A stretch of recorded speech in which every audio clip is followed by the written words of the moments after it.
On this episode of Eat Sleep Drive, the de-ricing of my Scion FRS continues. We take off some hideous exterior mods and also put on some brakes that actually work.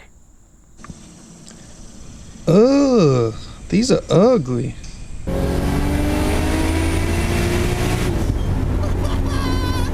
What's up, guys? Welcome to another episode of Eat Sleep Drive, and welcome back to my very dirty garage. Unfortunately, don't beat me up too much in the comments. It's long overdue for a clean, but you know, there's parts I want to install in my car, and that tends to take priority. So you guys remember my budget FRS build, that car that I bought for next to nothing.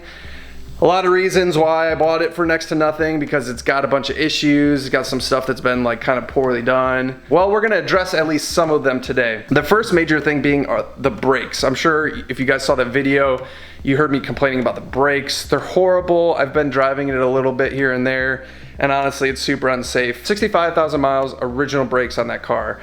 They are long overdue. Like, I can't wait to get them off and show you guys. Like, there's probably no pad material left. Like, we're basically metal on metal at this point. But fortunately, I have the hookup from my boys at Power Stop. Check this out, Power Stop, track day pads and rotors, all four corners that is. They hooked me up, huge thanks to them. I love the guys at Power Stop.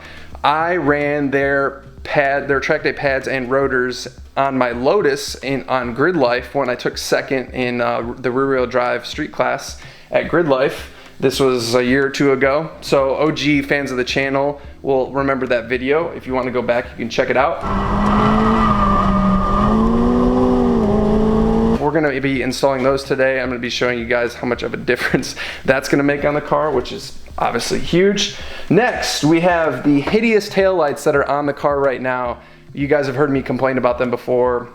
I think they just look terrible, and these are stock taillights. Thank God the previous owner included them with the car, so I didn't have to buy any. To be honest, I don't love the stock design, but I like them a hell of a lot more than what's on there. And also, like, blacking out taillights is a terrible idea, so don't do that. Then we have some headlight bulbs to replace. Now you might be asking why replace headlight bulbs? It's not really YouTube worthy. Well, it comes with a story.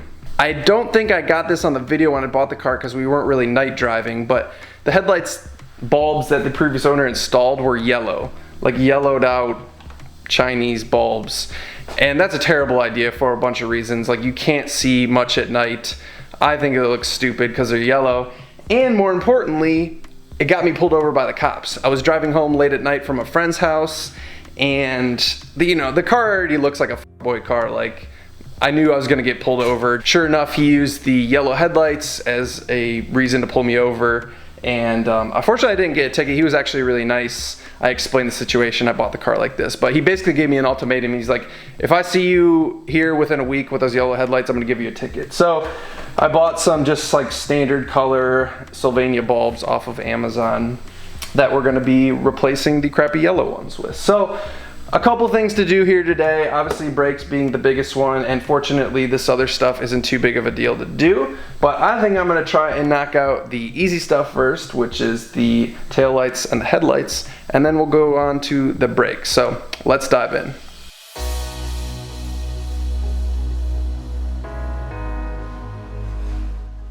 Removing taillights on most cars is pretty easy, and the FRS is no exception.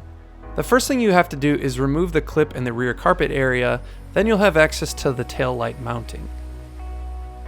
From there, you remove the 3 nuts holding the assembly in place, unplug the electrical connector, and then finally remove the taillight. Then just do everything in reverse order.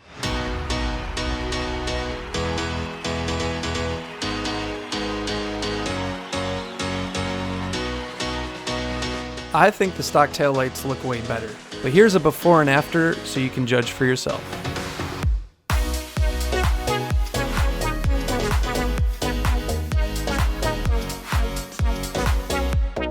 Next up was the headlight bulbs. These are really easy to replace and require no tools. Simply unplug and twist out the old bulbs, twist in the new ones and plug them back in, and finally I have headlights that will actually allow me to see at night.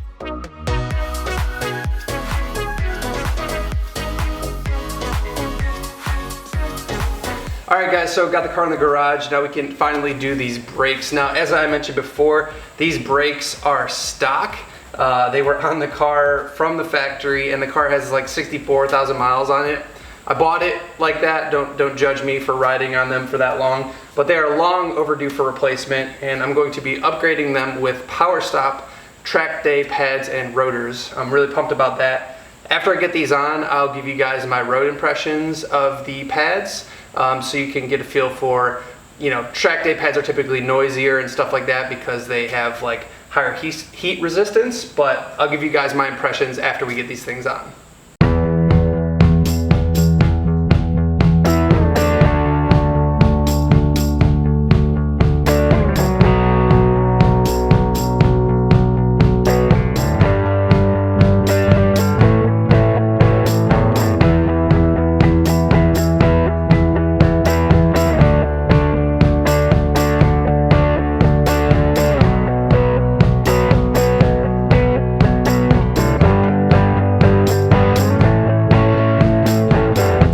Made a video about how to replace the brakes, and I have specific step-by-step instructions on how to do that, so I'll put a link to that here. But here's basically what you need to know when you're doing it on an FRS.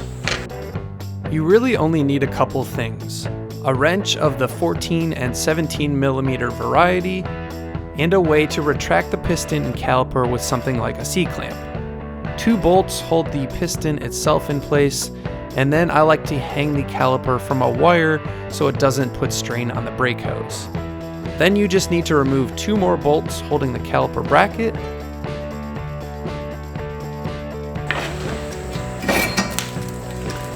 Yuck. Load up the new pads with new hardware and the proper brake lube. And then you can finally install the new stuff onto the car.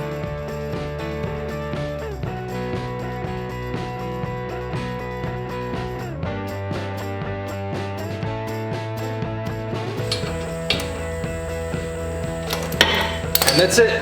1 corner done, 3 more to go. Since these cars have 4-wheel disc brakes, the procedure is identical on all 4 corners. All right, I'm finally done with the brakes on this thing. It's not a hard job, but it does take a long time. Let's go take this thing for a drive and bed these pads in and see what they're all about.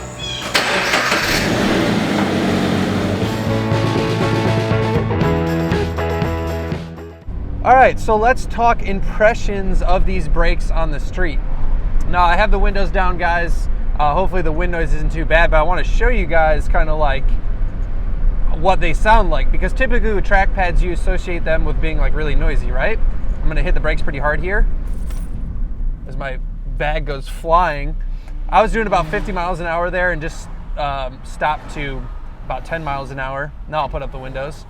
And as you can tell, there was like no brake noise from these, which is what I really like about these track pads. You can actually run them on the street and they're not obnoxiously loud like a lot of track pads are. And the initial bite on the brakes is really good. I like them that they're progressive. So the perfect track pad to me is that when I get further into the pedal, apply more pedal pressure, I'm getting more stopping power, right? I don't like pads that give you a ton of initial bite and then you push further and you're not really getting more braking per pedal pressure. So definitely like these because they're progressive and stuff like that. Now on the street, the stopping distance is a little bit increased.